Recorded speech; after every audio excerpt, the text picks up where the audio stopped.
I'd now like to take the opportunity, and it's a great honor to introduce the son of an immigrant family from Cuba. New Jersey's senior Senator Robert Menendez was elected to the House of Representatives in 1992, where he served the people of New Jersey's 13th Congressional District for 14 years. He has now served in the United States Senate for 10 years. During his many years of public service, Senator Menendez has been a great friend to the Armenian community, strongly backing Armenian genocide resolutions in Congress.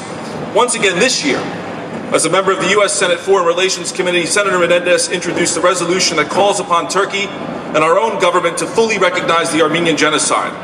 Please welcome our dear friend, the senior senator from the great state of New Jersey, Bob Menendez.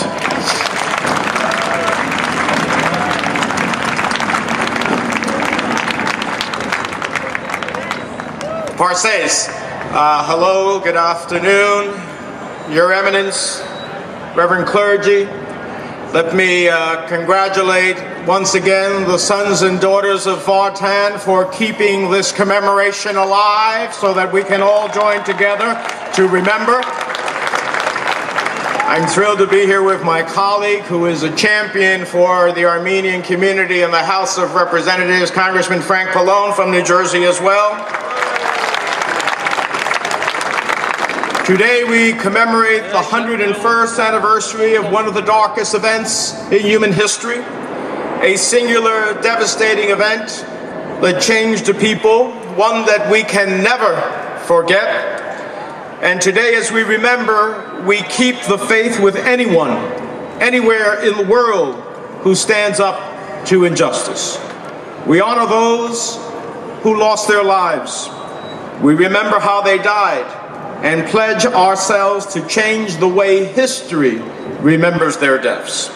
To me, all men of good will, genocide is genocide. It cannot be called anything else, and it must be called for what it is.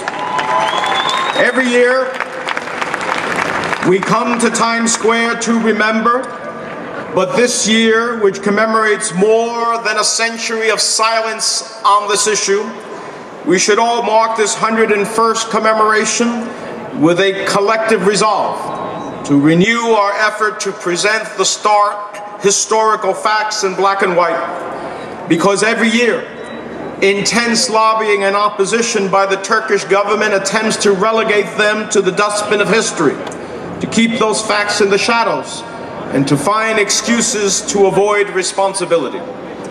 Portraying the deaths of 1.5 million Armenians as nothing more than a consequence of the First World War is a distortion of history at its best, and at worst, a contrived excuse for an unthinkable crime against humanity. Portraying death by genocide as no different from any other death that occurred at that time is a distortion of history and a callous reaction to human suffering.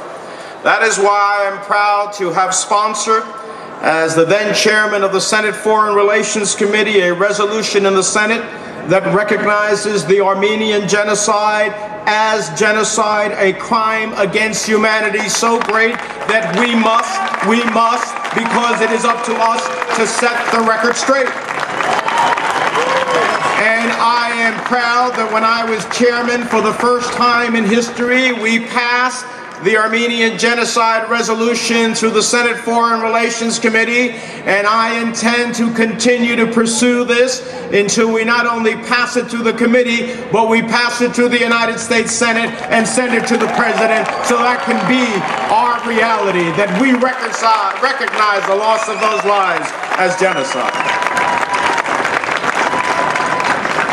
That resolution expresses the sense of the Senate that we remember and observe the Armenian genocide on April 24th every year, and that the President ensure that the foreign policy of the United States reflects that appropriate understanding, and the issues related to human rights and crimes against humanity and ethnic cleansing and genocide documented in the United States record relating to the Armenian genocide.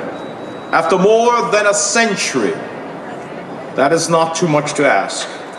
In my view, we must not make it the policy of the United States to have us turn our back on history and man's inhumanity to their fellow man. We cannot turn our backs on the victims, not in Armenia in 1915, not in the 1.5 million lives and the many more who were displaced, not anywhere genocide occurs. Any nuanced approach serves only to empower those around the world who would use genocide as a means and weapons of war. And that's how you should approach your advocacy for this issue, especially in Washington on Capitol Hill.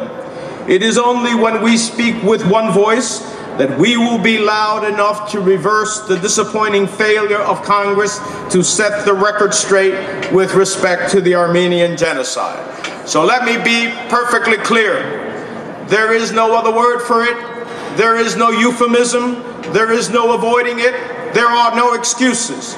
As part of this commemoration, we must fully commit ourselves to acknowledging the fundamental truth that what happened from 1915 to 1923 was by definition and all that is human and moral, a blatant act of genocide, an acknowledgement that must come from Turkey, and it must come from our own government as well.